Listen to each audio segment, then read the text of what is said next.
ನಿಜವಾಗಿಯೂ ಸುದೀಪ್ ಬಿಗ್ ಬಾಸ್ನಲ್ಲಿ ಇರಲ್ವಾ? ಇಲ್ಲಿದೆ ಅಸಲಿಯತ್ತು. ಎಲ್ಲರಿಗೂ ಟೊಪ್ಪಿ ಕನ್ನಡ ಟಿವಿ ಯೂಟ್ಯೂಬ್ ಚಾನಲ್ಗೆ ಸುಸ್ವಾಗತ ಅಂತ ಹೇಳ್ತೀವಿ. ಶುರು ಮಾಡೋದಕ್ಕಿಂತ ಮೊದಲು ಯಾರೆಲ್ಲ ನನ್ನ ಯೂಟ್ಯೂಬ್ ಚಾನಲ್ ಮೊದಲು ನೋಡ್ತಿದ್ರಿ ಅವರಿಂದ ಸಬ್ಸ್ಕ್ರೈಬ್ ಮಾಡಿಕೊಳ್ಳಿ, ಮತ್ತಲ್ಲೇ ಪಕ್ಕದಲ್ಲಿರೋ ಬೆಲ್ಲೈಕನನ್ನು ಪ್ರೆಸ್ ಮಾಡಿ. ಬಿಗ್ ಬಾಸ್ ಕನ್ನಡ ಸೀಸನ್ 11 ಆರಂಭಕ್ಕೆ ಕ್ಷಣಗಣನೆ ಆರಂಭ ಆಗಿದೆ. ಈ ಬಗ್ಗೆ ಅಭಿಮಾನಿಗಳಿಗೆ ಸಾಕಷ್ಟು ನಿರೀಕ್ಷೆ ಸೃಷ್ಟಿ ಆಗಿದೆ.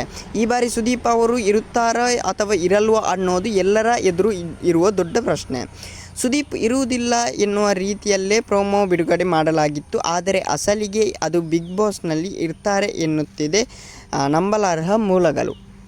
ಬಿಗ್ ಬಾಸ್ ಕನ್ನಡ ಸೀಸನ್ 10 ದೊಡ್ಡ ಮಟ್ಟದ ಯಶಸ್ಸು ಕಂಡಿತ್ತು. ಇದನ್ನು ಸುದೀಪ್ ಅವರು ಯಶಸ್ವಿಯಾಗಿ ಕೊಟ್ಟಿದ್ದರು. ಈಗ 11ನೇ ಸೀಸನ್ಗೆ ಸಿದ್ಧತೆ ನಡೆದಿದೆ. ಈಗ ಸೀಸನ್ ಅಕ್ಟೋಬರ್ ವೇಳೆಗೆ ಆರಂಭ ಆಗುವ ನಿರೀಕ್ಷೆ ಇದೆ. ಅದಕ್ಕೂ ಮೊದಲು ಪ್ರೊಮೋಗಳ ಮೂಲಕ ಗಮನ ಸೆಳೆದಿರುವ ಪ್ರಯತ್ನ ನಡೆಯುತ್ತಿದೆ. ವಾಹಿನಿ ಕಡೆಯಿಂದ ಸುದೀಪ್ ಇರುವುದಿಲ್ಲ ಎಂದು ತೋರಿಸುವಂತೆ ಪ್ರಯತ್ನ ನಡೆಯುತ್ತಿದೆ. ಹೌದು, ಈ ಮೊದಲು ರಿಲೀಸ್ ಆದ ಬಿಗ್ ಬಾಸ್ ಪ್ರೊಮೋದಲ್ಲಿ ಸುದೀಪ್ ಹ್ಯಾಶ್ಟ್ಯಾಗ್ ಇತ್ತು. ಹೊಸ ಪ್ರೊಮೋ ರಿಲೀಸ್ ಆಗುವುದಕ್ಕೂ ಒಂದು ದಿನ ಮೊದಲು ಆ ಹ್ಯಾಶ್ಟ್ಯಾಗ್ ತೆಗೆಯಲಾಗಿತ್ತು. ಈಗ ರಿಲೀಸ್ ಆಗಿರೋ ಹೊಸ ಪ್ರೊಮೋದಲ್ಲಿ ಬೇರೆಯವರ ನಗು ಕೇಳಿಸಿದೆ.